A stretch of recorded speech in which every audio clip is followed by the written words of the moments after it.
ગુજરાતના સિલજ અમદાવાદમાં સૌ પ્રથમવાર કાસ્ટિંગ કોમ્પિટિશન દ્વારા કાર રેસિંગનું આયોજન કરવામાં આવ્યું।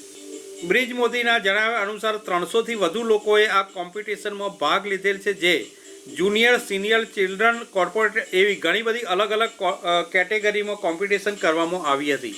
ગુજરાતમાં સૌ પ્રથમવાર આટલું મોટું આયોજન કરવામાં આવ્યું હતું।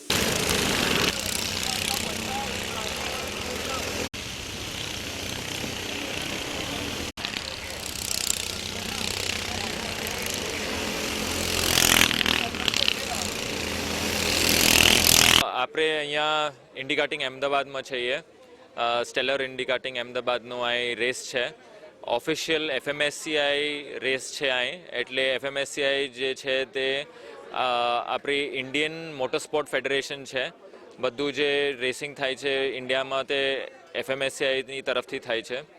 તો this is an official race and first time in Ahmedabad I think 18 વર્ષમાં એક ઓફિશિયલ એફએમએસસીઆઈ રેસ થાય છે અહીંયા અમદાવાદમાં ને ટર્નઆઉટ ઘણી જ સરસ છે। ઘણા લોકોએ પાર્ટ લીધેલા છે। પૂનાથી આવ્યા છે, મુંબઈથી આવ્યા છે, આખા ગુજરાતમાંથી આવે છે, બીજા પણ સ્ટેટમાંથી બધા લોકો આવેલા છે। તે જે એનું રિસ્પોન્સ છે તે બહુ ઘણી સરસ છે ને એનાથી શું થવાનું છે કે જે પણ ગુજરાતીઓ ડ્રાઈવર છે એ લોકોને કોમ્પિટિશનમાં ઓપોર્ચ્યુનિટી મળશે, એ લોકો બેટર ડ્રાઈવર્સ થશે ને I think overall for Gujarat motor sport અહીં ઘણી જ ગુડ ઇવેન્ટ છે।